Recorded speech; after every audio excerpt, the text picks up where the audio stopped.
Hello, everyone, and welcome to Wrestling Royalty. Welcome to Gimme Hoya, whichever channel you're watching it. Thank you very much for being here, and I hope you're having a lovely Friday evening. We are live, and we're going to be talking about the Clash at the Castle 2024. You might have already seen, if you're in the UK or in Europe, etc., that SmackDown has already happened. We are in what time are we on? 10:30. SmackDown's already been gone for a couple of hours already, and it's just me tonight because, as you might have seen over on Give Me a Hole, Sam was covering that live, and you can watch that video back whenever you like to. If you're in the US, you can watch Sam watching SmackDown and get an idea of what was going on, because I believe, again, like it was in Lyon in France a few weeks ago, it hasn't aired in the US. So we've seen it across here. It hasn't aired on the US TV. So I'm going to put this right up front at the top. Spoiler alert, if you are watching the US, SmackDown has happened. There may be things that we discuss here in the sense of anything SmackDown-wise, so Cody Rhodes and AJ Styles and the Bayley versus Piper Niven match in particular. There are going to be some spoilers. If you haven't seen SmackDown and you want to watch SmackDown with fresh eyes, might not be the one for you, but we are going to be talking about them. I'll sort of mention it in passing. A couple of things happened that I can't avoid when talking about it because I have seen it and we know what happens. But it's just myself, as I say tonight. Sam has had a very stressful week. He's been covering a lot of things over in his day job, a lot of video game stuff going on. So he's done his bit. He has done the SmackDown watch along, and we are now going to be previewing tomorrow night. But if you have watched SmackDown, let me know what did you think? Did you think the Scottish crowd delivered? Were you a little bit disappointed? Let me know what you think, because I'm seeing mixed things. And from me watching it personally, I think there was a couple of things that they did well. They were allowed for some people, maybe not for others. But this is very much a case of, when you look at the card, there's two matches from SmackDown on the Clash of the Castle card. There's three from Raw, and arguably some of those are a little bit hotter. But they did heat up, especially the Cody versus AJ match, and there was loud cheers from the Scottish crowd. The Glaswegian crowd were very up for Cody coming out. And yeah, we'll go through some of the comments because I can see Mick in. Good to have you win. I hope you're having a lovely Friday. Thank you for joining. He said hi, hello, right back to you. And the pop Randy got was cool. So yeah, there's going to be an interesting mix, because if you are watching the US, you might have the idea what we're talking about. But we'll talk about little bits and pieces. But let me throw up that picture. We are up in Scotland for this Clash at the Castle. Now, you might remember a couple of years back, and it's strange that it was a couple of years ago. We had the first Clash at the Castle, which was in Cardiff, Wales. Maybe not known specifically for its castle, very much dragons and things like that, with it being in Wales. Scotland has an abundance of castles, so this one, I guess, makes even more sense. But yeah, I thought personally it was pretty decent. And the idea of having them back in was quite last minute. They've been pushing these international PLEs. Recently, we had the one across in France last month, and then in August, so in a couple of months, we're going to be across in Germany. So it'll be really cool to see what the German crowd will deliver as well. In the meantime, we've also got Toronto next month for the Money in the Bank. Very much excited for that. I love the Canadian shows because I think the Canadian fans are very loud. So really cool. But Mimplet says they saw it on Twitter, so they're from the US. So there must be stuff that's coming out. I think some of the dirt sheets or some of the sort of social media accounts have been posting stuff, but I don't know if it's actually officially been released across in the US. But nevertheless, we will kind of just talk about it as if it has been. So we're going to dive straight in, and we're going to talk about Sami Zayn versus Chad Gable for the IC title. And this is one that has been kind of brewing, I guess, from the few weeks after WrestleMania. Even before that, we kind of had that training montage moving forward into WrestleMania, where we had Sami Zayn getting trained by Chad Gable. And yeah, it was. I think this is one that's been interesting, because on Raw this week on Monday, the crowd was awful. Like, I'm not going to sugarcoat that. The crowd was terrible. But the one thing that they did pop for very heavy and very loudly for was for Otis in this kind of triangle thing they've got going on here. And obviously Chad Gable is doing a great job of being a heel. So I'm really interested to see how this plays out in Scotland, because as we go through the card, like, you kind of start thinking like they could change the title they could change a few titles, they could change no titles. And this is the one that I think is prime for picking. If they're going to change a title tomorrow night, and they don't seem to like to change any of the bigger titles, we'll go through that because I think one of them might change. I think this is one that we could see change because Sami Zayn had that massive moment at WrestleMania. Obviously, going over Gunther was a big thing and a shock, really, if anything. And he's then becomes embroiled in this straight away. Now, often you kind of have your champions built up coming out of WrestleMania. You give them a couple of easy victories, make them look like a solid champion. But here, he's been kind of thrown straight into the deep end against someone who the crowd was really pushing to be involved at WrestleMania. And I think since then it's evolved. He's doing some great character work. Chad Gable's, the way he is with the rest of Alpha Academy, he just makes you want to hate him. And I think he's done a fantastic job doing that. However, I think tomorrow night we could see Chad Gable win. If he doesn't win, I would presume it's going to set up some sort of feud with Otis moving forward. But that would also suggest that maybe there is something in the contract negotiation that Chad Gable isn't going to be sticking around in WWE. That is quite surprising because I think he's finally found a character to get his teeth into. Some of the stuff really reminds me of like Kurt Angle when he was going through the Ruthless Aggression era. But he's also, we've seen it a number of times. He's got that comedy chops. It wouldn't even be a massive shock to see him align with the Creed brothers because that's a rumor that's been kicking around for a little while. We've seen them have interactions backstage. Maybe he sheds off the Alpha Academy and goes in a completely different direction. Maybe we get a little bit of help tomorrow. But I think it'd be a fascinating one. I think they could put on a great match, and I'm glad it's a very short card. It's only 5 matches, and this is one that I think will get a little bit of time to breathe because we saw a triple threat with both of these guys involved, with Bronson Reed being the third. But I think now it's time to let these guys have a good 15, 20-minute match. They're both very capable. You've got a technician in there. You've got Sami Zayn, who is just insane in the sense of like the performances, the match you can put and bring out the emotion in the crowd as well, which I think is going to be key tomorrow night. I think the Scottish crowd will be up for every match. But it'd be really interesting to hear those Olay chants and things like that. So, yeah, let me know. We've got Martin B in. Lovely to see you, buddy. I hope you're enjoying the WWE being back in the UK. He just says, hello. It's been a while. It has. It's been too long, I would say, as well. Miplet is going with Sami with some help from Otis. Now, Otis has obviously helped the last couple of weeks. And then this week in particular, then got in his face and then left. We thought we were going to see Otis step up and step out of the shadow and all the shackles that he's been put under in Alpha Academy now, but not yet. So will we see it tomorrow, or are we going to see him help one last time? That's the kind of big thing going into it. Gable is taking home the gold. Look at his grin. He's just he's putting in that work as being a heel. I think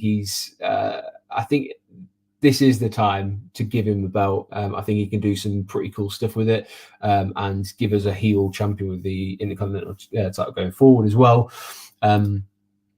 Maybe if he wins and he gets help from the Creeds and Ivy, as we were chatting about that. Absolutely. I think the Creeds could help. It's whether they're kind of flown across. It becomes a bit easier with these international ones, isn't it? As to see if anyone's been bumping into them in like the streets or the hotel. There's a couple of spoilers going around that there is a certain somebody who we were expected to be across and has been spotted in the hotel in Glasgow as well.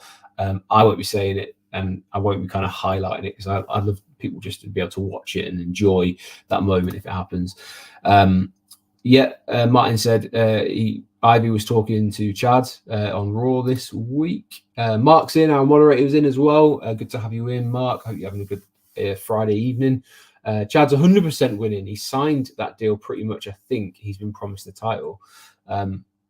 We'll see. Only way I see Simon win is if he hasn't signed. Mifford says, do we think we get anything from Uncle Howdy? I'll address that now because I know obviously like Don will cover all of this sort of stuff. He's going to be on Raw with Dan on the watch along on this Monday because as we've seen through the Howdy Hangouts and when Don's been going through stuff and on social medias, etc., there's a countdown timer that's looking like it's going down and it's, it seemed to point that it was going to be on Monday Night Raw. rather than it's in Scotland. I think that's a mistake, personally. I think after the couple of crowds I've had in the last 2 weeks for Monday Night Raw have been pretty quiet. I don't know where Raw is on Monday. I will admit that. If it was somewhere like a hotbed like Chicago, but I think SmackDown in Chicago, that's fine. I'm worried that if it's a quiet crowd like it was this Monday, then it's going to defeat, what they're trying to achieve. Had they put it on in Scotland, they would have got a massive reaction because it would have been something new, and the Scottish crowd and the European crowd would have really appreciated having that. So I'm a little bit shocked that there isn't anything planned. I'd love a bit more of a tease, maybe some sort of like, not just like a QR code flashing up, but something like a bit more substantial, especially if we are getting that close to it. Maybe have the countdown on the Tron, or well, there isn't a Tron, I guess, so maybe have it like on some sort of screen or the kind of advertising hoarding and stuff. I just think that would be something to put us in the mood for Monday, if that is when they're going to pull the trigger. The timer was broken by design. The original timer is correct.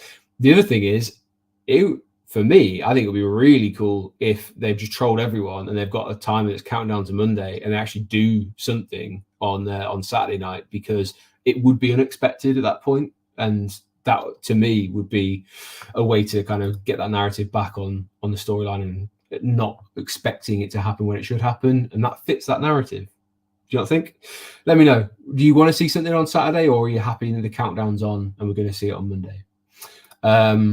It is 2 days. Yeah, I guess it's like 2 days and X amount of hours. So, as Martin said, I'm sad for Nikki Cross more than anything, an appearance here. Yeah, they've loaded this card with Scottish natives, or and Scottish favourites. So it is a bit of a shame if Nikki Cross is involved in this, which for all intents and purposes, it seems like she is.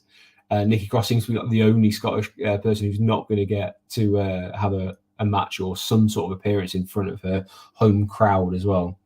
But Niplet says, yeah, I think we're going to get a tease or something. And Mark's put up the correct timer there. So I think we'll see something. 3 days, 2 hours, 16 minutes, 16 seconds. You don't have to keep putting it in.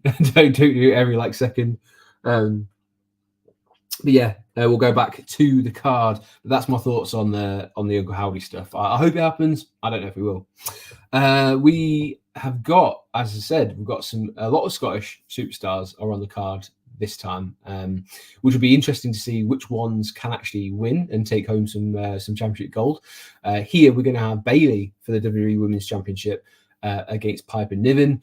Now this is a really interesting one, because they always do these kind of like pre-show weekend things where they have a load of the fans that it's free to attend, and they do like speeches on the superstars, come out, do speeches, Triple H comes out, etc., gets the fans all hyped up before the SmackDown. And Bayley got a huge reception, and then she got the "Hey Bayley" chant as well just before the match that they had, which was Naomi versus Chelsea Green. But Bayley was ringside for Naomi. Now this is an interesting one, because Bayley's been a sort of a darling or a sweetheart for the UK for a long time. I think it was actually in Glasgow where that "Hey Bayley" one started as well. So it was never going to go the way of Piper Niven being like overwhelming hometown favorite, like we might see with Drew or someone like that. But yeah, I think we're going to see a very loud chant all the way through for Bayley tomorrow night as well. So yeah, I just think it's very interesting, because I'm not going to get into it too much. Scotland didn't have a good night tonight in the Euros. That's another aspect of this crowd, by the way. That crowd tonight isn't going to be the same crowd that is there tomorrow, because there was a lot of people who are football fans and wrestling fans, and Scotland were playing in the European Championships tonight. So those fans who were watching the match didn't go to SmackDown. Now, I know that's a big thing, because there was a lot when the tickets went on sale about not buying a combo, but they will go on the Saturday. So those football fans who start the chants and are very vocal and very loud will be in attendance tomorrow, you'd have to think. So I would imagine it was loud tonight, it's going to be louder tomorrow, and maybe there'll be a bit more patriotism, and maybe they will get behind Piper Niven. But I think Bayley's going to be the favourite here. It's very difficult to look past Bayley winning this. I think just the way it's been set up, it's more like, it kind of feels like Piper Niven's been hotshot for this event and nothing else. I don't see where it would fit in. And personally, I would like to see Chelsea Green with the championship more than I'd like to see Piper Niven. I think Chelsea Green's been doing some great work for a long time. And it made me laugh tonight. There was a shot where they were backstage and Bayley was talking to Naomi. And as they were walking through the corridor, you saw Chelsea Green try and get out of the camera shot. And then as the camera tried to help her not be in the camera shot, it went back to see Piper Niven being escorted to where she needed to be. So like there was a few logistical things I think that went wrong in the Hydro tonight or weren't conducive to how they usually do things in WWE. But yeah, it was a bit of a cluster. But we also got to see how the fans are going to react. But it would be an interesting dynamic were Piper Niven to win, because there's this whole thing that Chelsea Green thinks she'd be champion as well, which would be kind of funny. I just don't see them going that direction here. I think Bayley's going to hold the title a little bit longer, and we'll get to see her go up against maybe Jade or will she keep it through to SummerSlam where she goes against Nia? There's also that possibility as well. And then they can throw up people in the meantime. Midfoot says Green's going to cost Piper the match. They're going with Bayley. Difficult to go against that. I think that's probably true. Martin says, as much as I love Piper, I don't think now is her time. Definitely potential there to put the belt on her in the future. Yeah, I think they just need to build her a little bit more as this sort of like the person who can like break through, because we all know she's a great wrestler. She's respected backstage. I think there's a couple of times where she's saved some of the female wrestlers from getting pretty badly hurt during matches, and she's a very safe worker, and I think she's massively respected backstage as well. We've got Channel Con Jenny in as well. Good to have you in on Friday. I hope you're having a lovely evening or day wherever you are in the world. If Nia wasn't the SummerSlam plan, Piper should be winning it. Yeah, see, that's the thing is like when you look at it from the dynamic of would they put Piper Niven versus Nia Jax as a big SummerSlam match after Nia Jax won the Queen of the Ring? I don't think so. That's why I would lean towards Bayley's going to win here. What have we got next? Another Scottish pair of Scottish superstars here are going to be going for the Women's Tag Team Championship. So with Triple Threat, which seems to be what they like going with, and throwing a few teams in at the same time. Now, I personally think that Alba Fyre and Isla Dawn could definitely win here. This is one that they could change. It just depends on how far along I think that WWE think Jade Cargill is. Is she ready to go out on her own? Are they going to pull the trigger on that one? Or do you go with someone like Shayna Baszler and Zoey Stark, who are very believable? This is one that I think is quite difficult to call, because they could go in any direction. If they want to play to the Scottish audience and the Scottish crowd, this is the match where they're going to do it, because I think it's set up with it being a triple threat that the champions don't need to be pins. Jade Cargill could still look very strong, and you could have, like Zoey Stark or Shayna take the pin. Shayna had a great match on NXT Battleground. I thought that against Lola Vice in the NXT Underground was a great match. Probably my favorite match of that night. It was kind of proof that format can work. And when you delve into how difficult it was for Shayna Baszler and Lola Vice to pull that off, because that was a sort of shoot UFC match, but pulling your punches. It was a very strange dynamic, but I thought they did really well. And it was a kind of almost a sort of cluster ending that worked, because you see those kind of decisions made in UFC or mixed martial arts. So Shayna's doing some great work, or has done some great work down in NXT. But I think it's time that the main roster got to see what Alba Fyre and Isla Dawn are all about. I think Isla Dawn is great. I think she's the one who they kind of need to push a little bit more. But then, of course, Alba Fyre, when she was Kaylee Ray, is the longest reigning UK champion, NXT UK champion, and has proved that she can do that that she can hold the titles for a long time. So maybe this is the one that they throw to the Scottish crowd, and it will be believable as well. Midfoot is going with the Spooky Girls. Yeah, do they have like an official tag team name? I know they're kind of like painted as like Scottish witches or things like that. I don't know if they have a name. Is it like Fire and Dawn or something? Anyway, Robert Lord says, hello to you, sir. Thank you for joining us. For me, multi-team matches should be elimination tags. Yeah, I don't like the way they do this thing where it's like only 2 teams are in because it's no DQ. So why does that stop someone getting involved? I think if they're going to do that, they have to throw at least one representative from each in, or make them a tornado tag match, because if there's no DQ, what are you going to do if they'll get involved? The referee can't throw them out. That's against what the whole purpose of the triple threat is. It's very strange. Yes, thank you, Mark. They're called the Unholy Union. Thank you for that. Because they think we're dumb. Yeah, it's just one of those little things where, like, I know we're supposed to suspend our disbelief, our belief for some of it, but like, just treat us like we're adults as well, because it doesn't take that much logic to think they can't be DQ'd. So just get in the ring and do your thing. I don't understand it.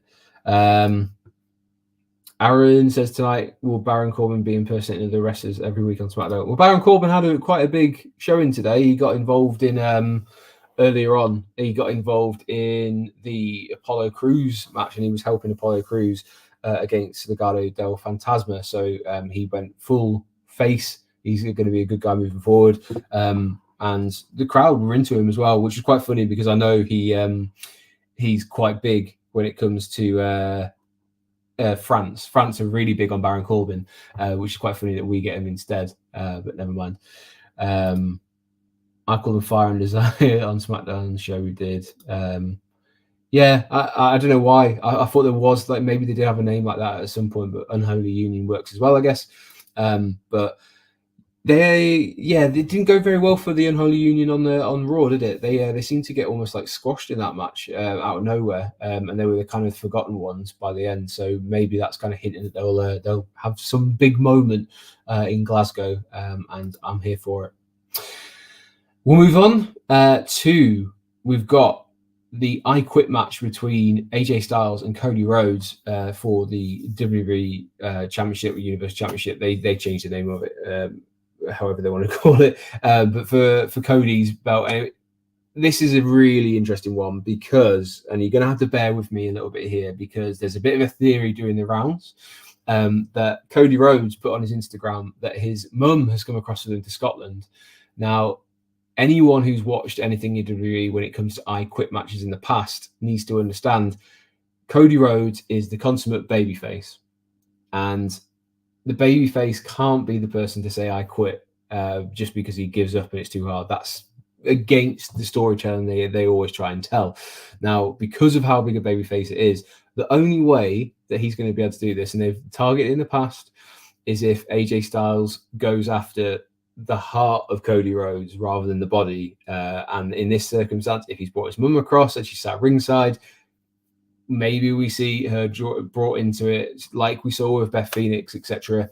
I have this like horrible feeling that maybe we see Mama Rhodes get dragged into the ring by someone like Mia Yim, and that's going to be the way that we go. Now on SmackDown, these guys had a killer promo where the likes of Ring of Honor and New Japan and AEW were mentioned. AEW wasn't mentioned by name, but it was the company that you set up with your friends that you quit.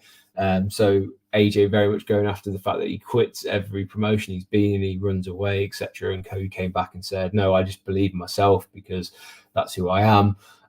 It just makes me a little bit nervous. And I think sometimes WWE play on it, you know, like the tricks that they pull in I Quit matches. And say we saw with Beth Phoenix, that was how Edge quit when Judgment Day attacked her, and, you know, he was doing it to save his wife. Here, does Cody try and save his mum? Possibly. And the big thing about Dusty Rhodes was he used to have like these massive epic trilogies against people for the title. Now, he was always the person who was chasing the belt. He was a champion multiple times, outside of WWE, but he was very much a case of, I'm the babyface chasing the championship. And I'm just, part of me thinks is like, will they go with that with Cody? But as Mark says, does that throw away the bloodline story that they've been doing, and you know how he kind of overcame that? So there's big questions to be asked, but it's an interesting one to see. Why have they put this on this card? There's another big title match, which I think is going to be the one that headlines.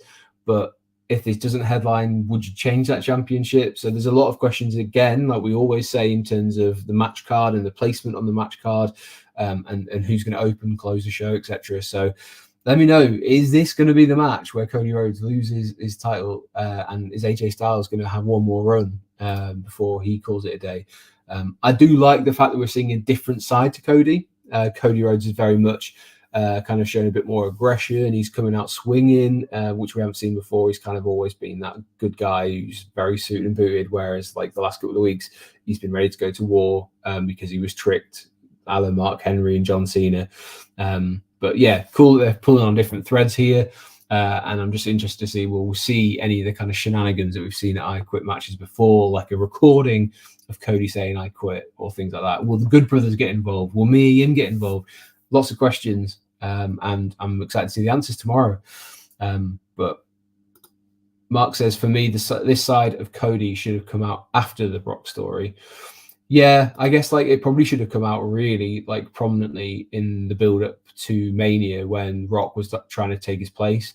Now we've obviously seen like certain things from is it Brian Gerwitz, the Rock's writer, who was involved in kind of piecing that story together, that Cody didn't play it the way that it was supposed to be done, and that kind of spiraled. But once that was done, you should have like led into it, and like Cody should have been a bit more aggressive in that build-up. But we're seeing it now, which is cool. You've got to give him layers in terms of like where he's going in the future as well. So better late than never, I would say, on that one. But yeah, let me know in the comments, who's going to win? Is Cody going to retain? Is it going to be Drew? Drew's the next one. I know why I had that on the line. It's going to be AJ Styles. We do have Drew on the card, and we are going to see him go after a championship belt like we did 2 years ago at Clash at the Castle. Didn't end well for him 2 years ago, and rumors abound it probably will go the same way this time. But this is a different kind of Drew from what we saw 2 years ago. This is someone who's very plugged into social media, very plugged into who he is as a character.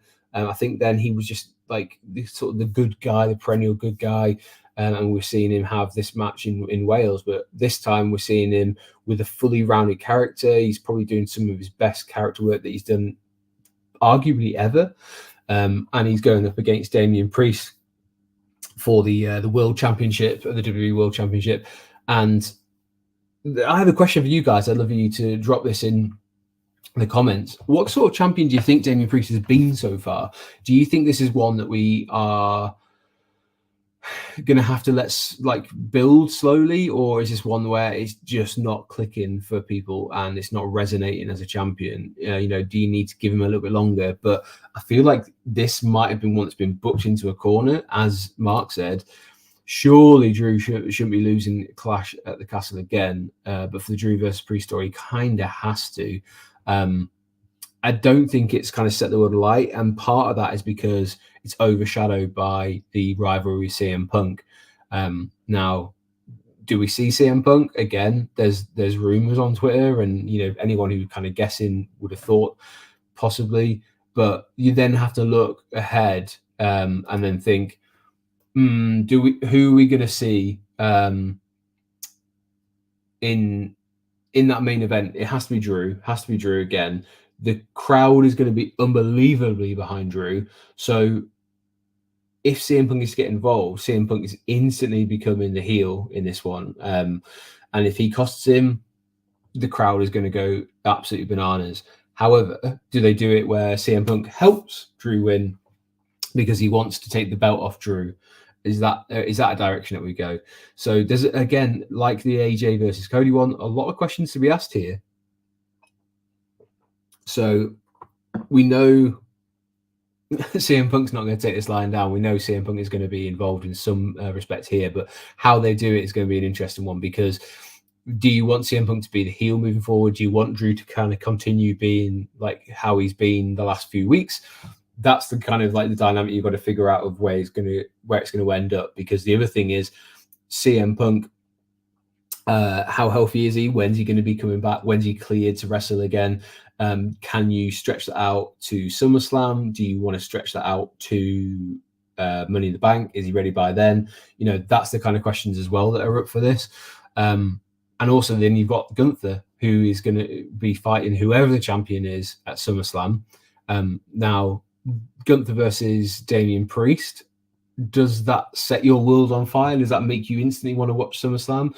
Or would you prefer to see Gunther versus Drew McIntyre? Would you prefer to see Gunther versus CM Punk? I think they've kind of backed themselves into a corner of to like who's going to be here, and that stipulation that Gunther and Nia Jax have to have their championship matches at SummerSlam almost puts a countdown timer on who is going to have the title when it gets to SummerSlam.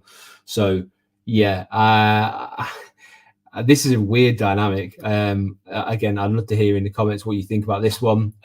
I think Drew wins, but I think he wins by DQ. And that's the way they kind of get around it. So maybe he gets a shot a bit further down the line. If it wasn't for the crowd's reaction, Punk would already be a heel. Yeah, but it's a difficult one because of how Drew carried on at WrestleMania. I think he was still being like really heelish and getting in someone's face that it was almost justified in how CM Punk responded. And then he's been doing the sort of giving him the chase around, things like that. It's, yeah. And maybe in this Triple H era, are we just seeing things get very blurred when it comes to heel and faces, and things aren't as black and white as they used to be, and it's not as kind of cartoonish. People have different sides to them, and I kind of like it. I'm here for that because you make it a little bit more real, a little bit more realism injected into it of like, yeah, some people can be good, some people can be bad, some people can be a bit both. There's grey in the world, isn't there? So it'd be interesting to see how they go on with this CM Punk versus Drew, and will the US audience be affected by how a Scottish audience reacts as well to whatever happens tomorrow night. Mark says, problem if they do Drew versus Gunther is Drew has to beat Gunther, but if Drew loses Gunther, must beat Priest.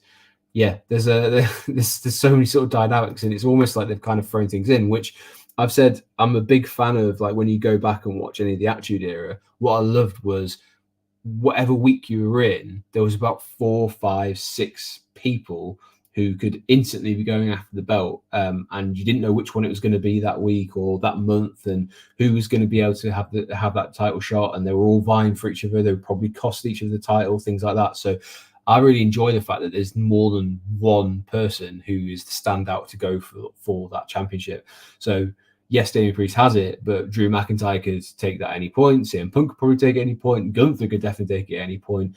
And then, of course, you've got people like Seth Rollins who aren't there at the moment, but they're a viable option at any point. They could come back and take it. So, yeah, lots of things that are kind of harken back. And maybe that's where Triple H is kind of thinking, let's get it back to that. Let's have like a lot of people involved because, hey, if you're wrestling, you want to go for the big title, right? Gamer Plaz 91 $. I don't know if that's like a proper name or anything. Hi, good to see you. They are asking, do you think CM Punk will mess up Drew for the title? Yes, but if he doesn't, then I think he's going to help him win and then try and take it off of him. So in a roundabout way, yes, either way. But I'm really excited. I'm more excited to see how the Scottish fans react because the Scottish aren't going to pull any punches. The Glaswegian crowd will go crazy if Drew gets screwed out of it, because I still remember vividly being in the Prince Balloch Stadium in Cardiff where Solo Sikoa costed the match, and people were not happy. The mood coming out of that was awful. People were just like, it's never going to end. It's always going to happen. They're going to introduce more Bloodline members and they're just going to constantly screw people out, and it's the same finish every time. And it'll be interesting to see if we get something similar. I know a couple of the media guys who are going to be there, so I can kind of ask them what the feeling is if it happens, afterwards, or we might just hear it and see it on the screen anyway. Drew wins, then Punk comes out and walks out with the title. We could just see something as simple as that. Like, do we just see like a showdown, and that's how they kind of get around this idea of like, does one of them have to be the bad guy, etc. Niven says Drew deserves the belt more than Damian, in my opinion. Yes, he had his moment, but not as huge as this can be. Yeah, you've got to think like Drew winning the title off Damian Priest, where there's no one who can cash in on him in his hometown. It's going to be a monster pop if he were to win. I just think I'm interested in the dynamic of like, there's so many titles on the line that some of them could, as I said at the top of the show, some of them could change, none of them could change. All of them could change, I guess, but like, let's face it, that's not going to happen. But it's just kind of like you then think which one's more realistic of what's going to happen. So I think if you go by my predictions, it's likely that the only title change that we see tomorrow are the women's tag team titles and the Intercontinental title. But let me know. What do you think? Are we going to see multiple title changes? Are we going to see none, etc.? Let me know in the comments. What do you think is going to happen tomorrow night? But we're going to keep it nice and short tonight because I appreciate people in the UK have probably already been watching a fair few hours of wrestling. You might have been watching the football and then you want to go to bed. I mean, I've got a running event tomorrow. If you want to know a little bit more about that, go follow me over on Roller Coaster and Running. If you want to know about the running side of things, I have that. But of course, you're always welcome here at Wrestling Royalty. You're always welcome here at Gimme a Hole Yeah, and we appreciate you for joining. If you haven't watched Sam's stream of SmackDown, put it on. You can kind of see his reaction to what's going on. And it's this first one back in a little while because he had a couple of different ones to go on. Midlet, I think we will see 2 title changes. Drew wins and Unholy Union wins. Mark said we'll probably have predictions ready for tomorrow unless Dan has already done them. I don't think he's posted them. I'm not 100% sure. But if you go on to social medias, make sure you follow Gimme a Hole Yeah. Make sure you hit the subscribe button right here. I think the guys are potentially planning on doing a watch along tomorrow night. So the only way you'll find out is if you subscribe and hit that notifications bell, and make sure you do that for Wrestling Royalty as well. But we appreciate every single one of you, and thank you very much for joining us. I hope you enjoy the show tomorrow night. I'm sure we'll be covering it next week when we're back on, and we'll go into a couple of the things that have happened over on NXT. We'll go over a couple of things that have happened on Raw and SmackDown since. But again, have a lovely weekend. We will see you very soon, and all that's left to say is, let me just get rid of this. All that's left to say is I've been Andy. This has been Wrestling Royalty and Gimme a Hole Yeah. Have a lovely weekend, and I'll see you real soon.